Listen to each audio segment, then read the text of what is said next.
कभी मनुष्य किसी चीज नाम सुनकर ही डर जाता है। डर उसके भीतर गहरा बैठ जाता है और डर हमेशा अंधेरे को जल्दी पहचानता है, प्रकाश को नहीं। यही कारण है कि जब लोग अथर्ववेद का नाम सुनते हैं तो उनके भीतर एक हल्का सा कंपन सा उठता है। उन्हें लगता है शायद यह कोई रहस्यमय विद्या है, कोई गुप्त मंत्र है, कोई ऐसा ज्ञान जो मनुष्य की साधारण पहुंच से बाहर है। और फिर धीरे धीरे समाज ने उस डर को और पोषित किया। सुनी सुनाई बातों ने इस ग्रंथ को ऐसा रंग दे दिया कि मानो यह जादू टोना, वशीकरण, काले कर्म, इन सब का घर है। मनुष्य को किसी चीज को समझने से पहले उससे डरने की अजीब आदत है, और यह आदत ही सबसे बड़ा अज्ञान है। डर की वजह से वह भीतर उतर कर नहीं देखता मनुष्य का असली रूप क्या है, बाहर की छवि को सच मान लेता है। और अथर्ववेद के साथ यही हुआ है। सदियों से लोग इसके स्वरूप को गलत समझते आए हैं। वो अपने भीतर खोखले थे, उन्हें लगा कि इस ग्रंथ में अंधेरा है, और जो भीतर से प्रकाश की ओर भरे थे उन्हें अनुभूति हुई कि जो जीवन के संरक्षण का, मन की शांति का, शरीर की रक्षा का, घर की समृद्धि का सबसे गहरा विज्ञान है। मनुष्य जिस चीज को नहीं समझ पाता उसे रहस्य बना देता है, और रहस्य का दूसरा नाम भय है। जबकि अथर्ववेद रहस्य नहीं बल्कि अनुभव है। यह तन मन प्रकृति का शुद्ध विज्ञान है। यह जीवन को उसकी मूल धड़कनों तक समझने का माध्यम है। जो लोग कहते हैं कि यह जादू है, वे जादू के अर्थ को नहीं समझते। वास्तविक जादू तो यह है कि तुम सांस ले रहे हो। वास्तविक जादू तो यह है कि पेड़ मिट्टी से रस लेता है और पत्ते हरे हो जाते हैं। वास्तविक जादू यह है कि मनुष्य के भीतर विचार उठते हैं, भावनाएं बहती है, और इंसान हंस भी सकता है, रो भी सकता है। यही जादू का असली अर्थ है, और अथर्ववेद इसी जादू को समझाने का ग्रंथ है। परंतु यह जादू नहीं, प्रकृति का सत्य है, जीवन की सही समझ है। पर लोग क्या समझते हैं? कोई भी ध्वनि, कोई भी मंत्र, कोई भी संस्कार, सबको वे किसी रहस्यमय शक्ति से जोड़ देते हैं, क्योंकि वे अपने भीतर यह स्वीकार ही नहीं कर पाते कि जीवन स्वयं में इतना अद्भुत हो सकता है। वे सोचते हैं कि जो भी गहन है वह खतरनाक है, जो भी गहरा है वह अंधकारमय होगा। Video sponsor Dwarkadhish electric and power tools, आपके अपनी शॉप सभी प्रकार के बिजली उपकरणों के होलसेल विक्रेता सिंस 1998।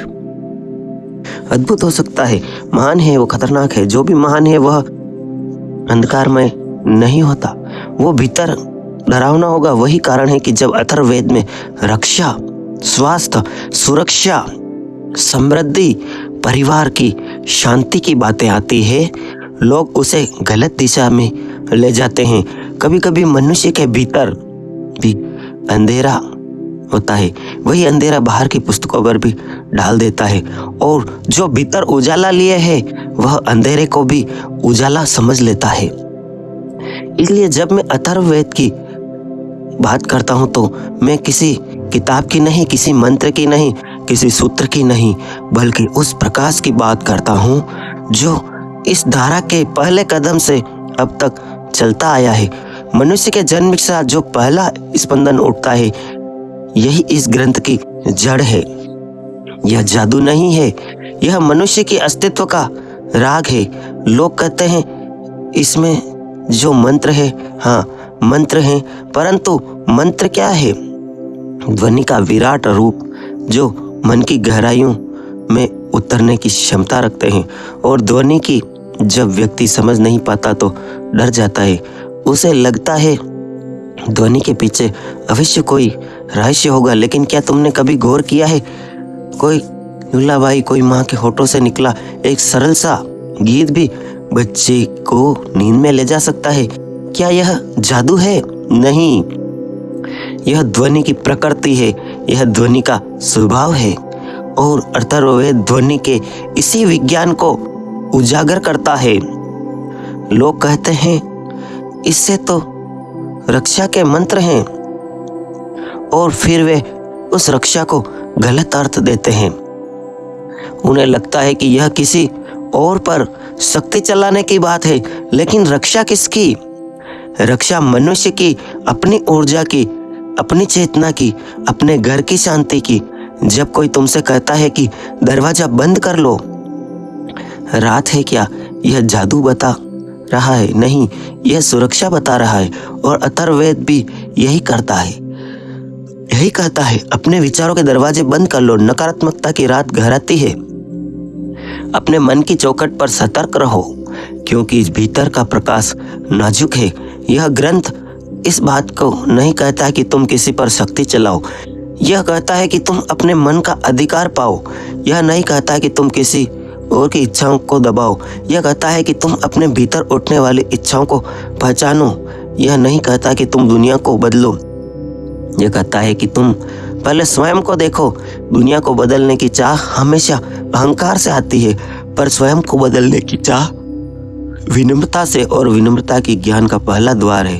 अथर्ववेद इसी विनम्रता की शिक्षा देता है। यह कहता है जीवन में जो भी आता है उसे समझो, उसे महसूस करो, उसे अपनी सांसों में बसने दो। यह ग्रंथ बीमारी को भी समझता है और स्वास्थ्य को भी। यह तंत्र को नहीं बल्कि चिकित्सा को सिखाता है। यह भय को नहीं बल्कि संतुलन को सिखाता है। यह मृत्यु की छाया को नहीं बल्कि जीवन के प्रकाश को सिखाता है। लेकिन लोग क्या देखते हैं? वही जो उनके भीतर भरा है। जिनके भीतर भय अधिक है उन्हें इससे भय दिखाई देगा इसमें।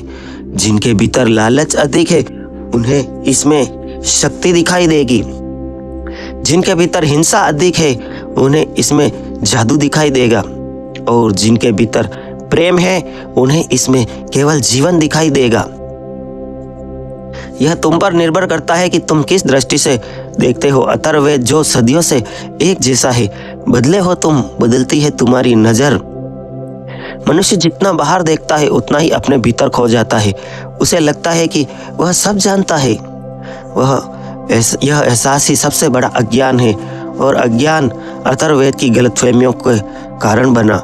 यदि मनुष्य थोड़ी देर बैठ जाए, थोड़ा मौन हो जाए, थोड़ा सुन ले, भीतर की धड़कन तो तुरंत महसूस होगा। यह ग्रंथ तो उसकी अपनी धड़कनों का प्रतिध्वनि है। यह किसी बाहरी शक्ति की नहीं बल्कि स्वयं के भीतर की प्रकाश की बात करता है। लोग कहते हैं यह कठिन है। नहीं, यह कठिन नहीं है। कठिन यह है, कठिन वह है जिन्होंने इसे गलत अर्थ दिया। आसान यह है जो इसे अनुभव करते हैं। मनुष्य का मन विचित्र है। सरल चीजें उसे कठिन लगती है, कठिन चीजें उसे आकर्षित करती है, और आकर्षण हमेशा भ्रम होता है। जो सत्य है यह सहज होता है, और अथर्ववेद सहज है क्योंकि यह जीवन का आंतरिक नशा है। जब मैं इस ग्रंथ की बात करता हूं तो मुझे लगता है जैसे कोई प्राचीन रस हवा में घुला हुआ है, जो हर प्राणी के सांस में अभी भी स्पंदित हो रहा है। यह ग्रंथ किसी पृष्ठ में बंद नहीं हुआ। यह तो हर उस मनुष्य में जीवित है जो अपने भीतर झांकने की क्षमता रखता है। तुम इसे पढ़ो या ना पढ़ो, पर यह हर पल तुम्हारे आसपास ही रहा है। जब तुम वृक्ष को देखते हो तो तुम जल को बहता देखते हो। जब तुम बच्चों को हंसते देखते हो तो यही अथर्ववेद है। जीवन का हंसना, जीवन का बहना, जीवन का खिलना, इस ज्ञान को गलतफहमी की धूल से ढक दिया गया था, और आज भी बहुत से लोग इसे देख नहीं पाते क्योंकि धूल उनकी आंखों पर है, ग्रंथ पर नहीं। आध्यात्मिकता को हमेशा लोगों ने या तो डर में बदला था या चमत्कार, लेकिन आध्यात्मिकता न डर है न चमत्कार। यह तो अस्तित्व की स्वाभाविकता, सुगंध है। कोई फूल जब खिलता है तो उसकी सुगंध चमत्कार नहीं, उसका स्वभाव होता है, और अथर्ववेद इसी स्वभाव की सुगंध है। जीवन को डर कहाँ होना चाहिए? जीवन को तो उत्सव है, जीवन तो उत्सव है, ऊर्जा है, आनंद है। लेकिन जो डरता है उसे हर जगह खतरा दिखेगा। अगर उसके हाथ में दीपक भी दे दो तो उसे अंधेरा समझेगा। जिसे भीतर प्रकाश मिला है उसे अंधेरे में भी दीपक दिखाई देगा। इसलिए जो लोग इस ग्रंथ को जादू टोना समझते हैं वे भीतर के अंधेरे से जी रहे हैं, और जिनके भीतर प्रकाश का एक क्षण भी है इसे जीवन की रक्षा का, स्वस्थ का, मन की शांति का ग्रंथ देखेंगे। यही इस ग्रंथ का असली स्वरूप है। यह मानव जीवन को संतुलित करने का विज्ञान है। यह सांत्वना देता है, शक्ति नहीं मांगता। यह चेतना को विस्तृत करता है, दूसरों को दबाता नहीं। यह मनुष्य को भय से मुक्त करता है, भय पैदा नहीं करता। यह किसी पर अधिकार की इच्छा नहीं जगाता, बल्कि अपने भीतर अधिकार की अनुभूति जगाता है। अपने मन को, अपने शरीर, अपनी ऊर्जा, अपने घर, अपने परिवार, इन सब के प्रति सजग होने का मार्ग बताता है। और जब मनुष्य इसी ग्रंथ को सही दृष्टि से देखता है तब उसे लगता है जैसे गहरी नदी उसके भीतर बह रही हो। नदी तो हमेशा बह रही थी, बस उसकी ध्वनि सुनाई नहीं देती थी, और जो सुन लेता है उसे सुरक्षित हो जाता है। यही शांति को पा लेता है, यही जीवन को उसकी मूल धुन में सुन लेता है। यह अथर्ववेद का वास्तविक प्रकाश है। मनुष्य ध्वनि को कभी समझ नहीं पाया।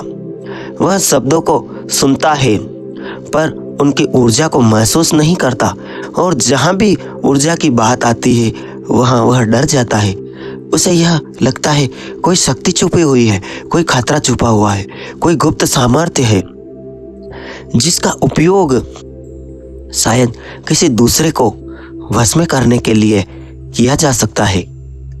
यही कारण है कि जब अथर्ववेद में मंत्रों की बात आती है तो इस विद्या से भरा हुआ तुरंत उसे तंत्र समझ लेता है।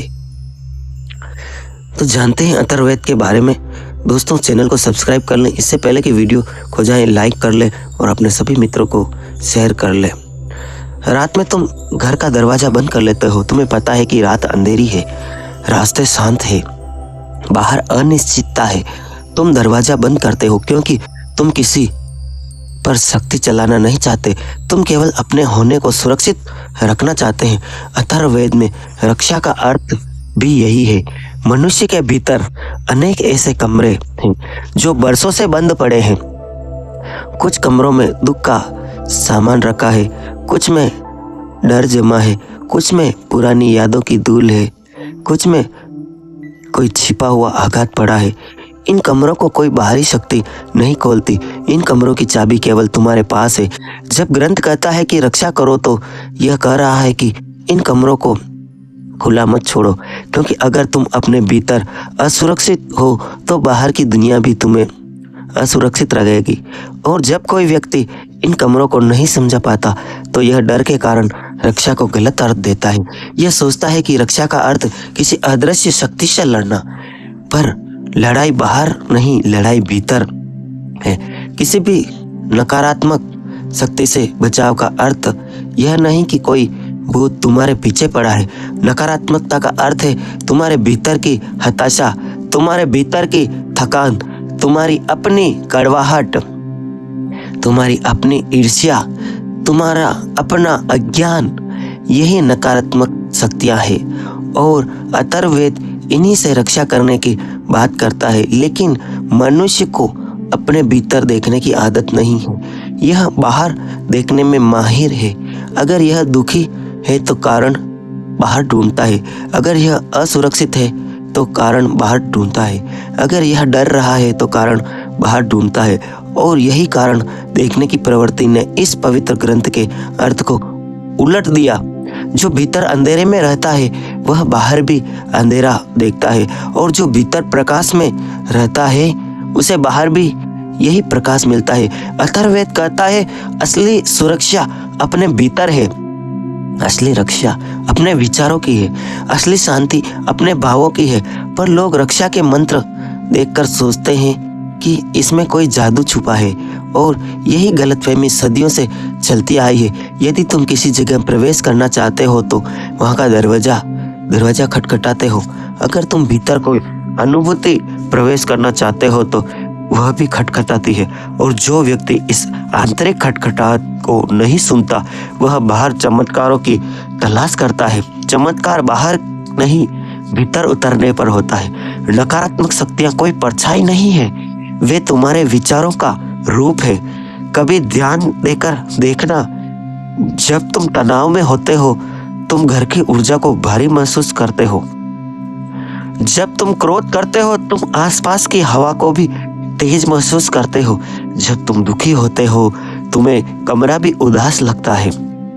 यह जादू नहीं है, यह मन का रंग है जो वातावरण पर पड़ता है। इसलिए अथर्ववेद कहता है घर की रक्षा करो, पर इसका अर्थ है घर की ऊर्जा की रक्षा करो, घर की शांति की रक्षा करो, घर के वातावरण को पवित्र रखो। लेकिन लोग इसे गलत अर्थ दे देते हैं। उन्हें लगता है कि घर की रक्षा किसी अदृश्य शक्ति से करनी है, जबकि अदृश्य शक्ति तुम्हारा अपना स्वभाव है। अगर तुम क्रोधपूर्ण व्यक्ति हो तुम्हारा घर बेचैन होगा। अगर तुम कायर हो तुम्हारा घर डर से भर जाएगा। अगर तुम मोह में डूबे हो तुम्हारा घर उलझनों से भर जाएगा। और अगर तुम शांत हो तो तुम्हारा घर मंदिर हो जाएगा। लोग कहते हैं कि बचाव के मंत्र क्यों? क्योंकि मनुष्य अपने भीतर अस्थिर है, उसकी चेतना बिखरी है, उसके विचार अनियंत्रित है। यह अवसर अपने ही बनाए जाल में फंस जाता है। मंत्र मन में केंद्रित करते हैं। एकाग्र मन कभी नकारात्मकता से प्रभावित नहीं होता। भटके हुए मन को हर दिशा से डर लगता है। अगर तुम ध्यान कर रहे हो और अचानक कोई आवाज आए तो तुम चौंक जाते हो। क्यों? क्योंकि मन बाहर गया हुआ था, केंद्र से भटका हुआ था। मंत्र मन को वापस केंद्र में लाता है और जो मन केंद्र में आ जाए उसके आसपास कोई नकारात्मक शक्ति नहीं रह सकती, क्योंकि ऊर्जा जब सुव्यवस्थित होती है जो कोई अव्यवस्था उसे छू नहीं पाती। इसलिए अथर्ववेद में सुरक्षा का अर्थ जादू नहीं है, यह मन की संरचना को संतुलित करने की विधा है। जैसे शरीर की सुरक्षा के लिए भोजन चाहिए, वैसे मन की सुरक्षा के लिए सचेतना चाहिए। घरेलू वातावरण की सुरक्षा के लिए प्रेम चाहिए। जिस घर में प्रेम है उसमें सुख शांति अवश्य होती है। वीडियो स्पॉन्सर इटीवाईटी न्यूज एंड इटीवाईटी न्यूज राजस्थान, आपका अपना न्यूज चैनल। सब्सक्राइब जरूर करें। मनुष्य का मन, जिस घर में प्रेम है कोई अंधेरा टिक नहीं सकता। जिस मन में शांतता है वहां कोई भाव टिक नहीं सकता। जिस व्यक्ति के भीतर प्रकाश है उसे कोई परछाई परेशान नहीं कर सकती। जो लोग कहते हैं यह ग्रंथ जादू सिखाता है, वे अपने भीतर का वह नहीं देखते, वे अपनी ही परछाइयों से डरते हैं। और जैसे ही कोई ग्रंथ उनकी परछाई को उजागर करता है वे उसे जादू कर सकते हैं। परछाई केवल जब तक डराती है तब तक तुम उसे टटोलते नहीं। अंधेरा केवल जब तक भारी है जब तक तुम दीपक नहीं जलाते। और अथर्ववेद यही दीपक है, एक दीपक जो सदियों से जल रहा है, एक दीपक जो नकारात्मकता को जला देता है लेकिन किसी पर वार नहीं करता। शांत दीपक है, सहज दीपक, आत्मा की चौखट पर रखा हुआ दीपक। लोग सुरक्षा के मंत्र सुनकर सोचते हैं यह किसी के विरुद्ध है, लेकिन रक्षा कभी किसी के विरुद्ध नहीं होती। रक्षा अपने पक्ष में होती है। रक्षा अपने भीतर के प्रकाश को सुरक्षित रखने की विधि है। जैसे तुम बारिश में छाता ले जाते हो, तुम बारिश से लड़ नहीं रहे होते, सिर्फ अपने शरीर को भीगने से बचा रहे होते हो। अथर्ववेद का रक्षा विज्ञान भी ऐसा ही है। लड़ाई नहीं सिखाता, प्रकाश को बचाना सिखाता है। इसलिए जो इसे जादू टोना कहते हैं वे छाते को तलवार समझ रहे हैं, वे दीपक को हथियार समझ रहे हैं, वे ध्वनि को तंत्र समझ रहे हैं। और यह सब इसलिए है क्योंकि मनुष्य अपनी दृष्टि खो चुका है। वह चीजों को उनके वास्तविक अर्थ में नहीं देखता, वह अपने भ्रम की व्याख्या उनसे जोड़ देता है। जब तुम शांत हो जाते हो तब तुम समझते हो कि सुरक्षा का अर्थ भय नहीं, सुरक्षा का अर्थ सजगता है। रक्षा का अर्थ किसी से लड़ना नहीं। इस गलतफहमी का सबसे बड़ा कारण है आधुनिक शिक्षा। आधुनिक शिक्षा ने हर व्यक्ति को डर में डाल दिया, डरा के रख दिया है। दोस्तों, वीडियो को शेयर, लाइक और एक छोटा सा कमेंट जरूर करें और उसे जरूर भेजें यह वीडियो जिसे इसकी सबसे ज़रूरत है, क्योंकि रक्षा कोई हथियार नहीं है। हर व्यक्ति को अपनी रक्षा जरूर करनी चाहिए, अपने मन की रक्षा, अपने घर की रक्षा। चलिए वीडियो में आगे बढ़ते हैं। किसी से लड़ना नहीं है, रक्षा का अर्थ स्वयं को पहचानना है। और जादू कभी नहीं था, सिर्फ तुम्हारी कल्पना थी, सिर्फ तुम्हारी स्मृतियों की धूल थी, सिर्फ तुम्हारे भीतर बैठे अंधेरे की आवाज थी। जब अंधेरा हट जाता है, जब मन शांत हो जाता है, जब चेतना अपने केंद्र में आ जाती है, तब व्यक्ति समझता है जिसे वह अंधेरा समझ रहा था वह तो प्रकाश का ही हिस्सा था, केवल उसकी दृष्टि धुंधली थी। और यही अथर्ववेद की रक्षा की शिक्षा है। दोस्तों, वीडियो का सेकंड पार्ट चाहते हैं तो कमेंट में लिखें पार्ट 2। आप सभी सब्सक्राइबर का जीवन मंगलमय हो, परमपिता परमेश्वर से यही प्रार्थना है। Thanks for watch, love you all friends.